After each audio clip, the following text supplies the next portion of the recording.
हाय, आप सबका वेलकम है मेरे चैनल पे। और आज हम पढ़ेंगे साइकोलॉजिकल अप्रोच इंडस्ट्रियल रिलेशन के अंडर। ठीक है, इससे पहले हमने कई अप्रोच पढ़ी हुई हैं। ठीक है, कौन कौन सी अप्रोच हमने पढ़ी एक बार ज़रा देख लेते हैं। हमने पढ़ा है unitary approach, pluralistic approach, Karl Marx की अप्रोच पढ़ी है हमने। ठीक है, इकोनॉमिकल अप्रोच भी पढ़ी है। ठीक है, तो आज हम पढ़ने वाले हैं साइकोलॉजिकल अप्रोच। तो चलिए देखते हैं क्या होता है psychological approach. According to this approach, most of the problems in industrial relations arise because of differing perception. किसका differing perception के बारे में बात हो रहा है उसके बारे में आगे देखते हैं। And attitude of the management and the workers. तो मैनेजमेंट और वर्कर के डिफरिंग परसेप्शन यानी डिफरेंट परसेप्शन के बारे में बात हो रही है। The perception of both parties workers and manager regarding a particular aspect varies and as a result some minute issue aggravate into major problems. ठीक है, the different personality and strained intergroup and interpersonal relationship add fuel to the fire and increase the disharmony in the system. ये पूरी जो हमने अभी para read किया उसका क्या सेंस है कि ये बोल रहा है, ये अप्रोच ये बताती है कि जो भी कॉन्फ्लिक्ट हो रही है ना, जो भी कॉन्फ्लिक्ट अराइज हो रहा है, ठीक है, जो भी कॉन्फ्लिक्ट अराइज होता है ना, वो उसके पीछे रीज़न क्या होता है। मैनेजमेंट सोचता है, मैनेजमेंट का थिंकिंग होता है कि वर्कर्स काम करना नहीं चाहते हैं। ठीक है, और बस ऐसे ही है। वर्कर सोचता है कि ये तो भैया हमें एक्सप्लॉइट ही करेंगे।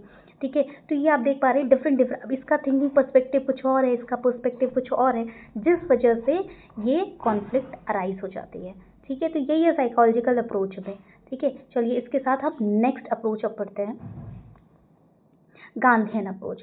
अब गांधीयन अप्रोच में मतलब गांधी जी का नाम लेते कुछ हमें याद आता है। ठीक है, कि अहिंसा परमो धर्मा।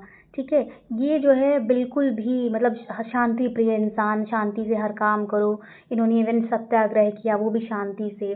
ठीक है, तो ये क्या बोलते हैं कि भैया इनका सिंपल है कि according to this approach industrial relation problem should be solve peacefully. देखिए peacefully and using non violent method की किसी भी तरीके का आप वायलेंट मेथड मत यूज़ करो। आप वायलेंट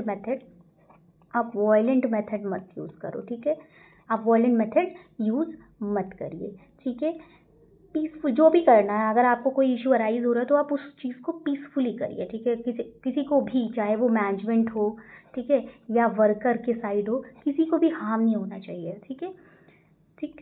तो in the same way problem in the industry should be solve through satyagraha. जैसे कि उन्होंने सत्याग्रह वगैरह किया, वो बता रहे non violence rather than resorting to violent deed and crimes. मतलब कि बिल्कुल भड़क के और चीज़ें ख़राब करके, वायलेंट करके चीज़ें ना करें। हम ऐसा कुछ करें कि पीसफुली करें। अगर हमें कोई प्रॉब्लम भी हो रही है, मैनेजमेंट से प्रॉब्लम है या मैनेजमेंट को वर्कर से प्रॉब्लम है, तो हम उस चीज़ को कोशिश करें कि हम पीसफुली सॉल्व कर लें। ठीक है, कोई फालतू का उसमें जो है ऐसा ना हो कि कोई भी पार्टी, चाहे वो वर्कर की पार्टी हो, ठीक है, वर्कर की पार्टी हो या फिर यहाँ पे बताती हूँ आपको, चाहे वो वर्कर की पार्टी या मैनेजमेंट हो, दोनों को पीसफुली परफॉर्म करना, चाहे वो वर्कर की साइड हो या मैनेजमेंट। ऐसा नहीं है कि वो सिर्फ ये बोल रहे हैं कि भैया मैनेजमेंट ना बिल्कुल पीसफुल रहो और वर्कर जो मन में आए वो करे क्योंकि वो लोअर क्लास है। नहीं, वर्कर के लिए भी यही सेम फॉलो हो रहा है कि वो भी पीसफुली ही चीज़ें करें। ठीक है, वो भी जो भी कर रहे हैं वो पीसफुली करें। ठीक है, किसी भी तरीके का वायलेंस ना करें। ठीक है, तो आई होप आपको समझ में आया होगा ये दोनों अप्रोचेस। इससे पहले हमने जितनी भी अप्रोचेस करी हैं आप उसको जाके देख सकते हैं, वो मेरे यूट्यूब चैनल पे है। साथ ही साथ आप टेलीग्राम भी ज्वाइन कर सकते हैं, मैंने लिंक आपको दिया है, अपने यूट्यूब पे पिन किया हुआ, आप वहाँ जाइए। तो ये जितनी भी मैं पढ़ा रही हूँ ना उसकी PDF आपको मिल जाएंगी। ठीक है, तो आपको रिवाइज करने में दिक्कत नहीं होगी। ठीक है, तो आई होप आपको समझ में आया होगा। तो पढ़ते रहिए, हंसते रहिए, मुस्कुराते रहिए और कॉन्सेप्ट को अच्छे से समझिए।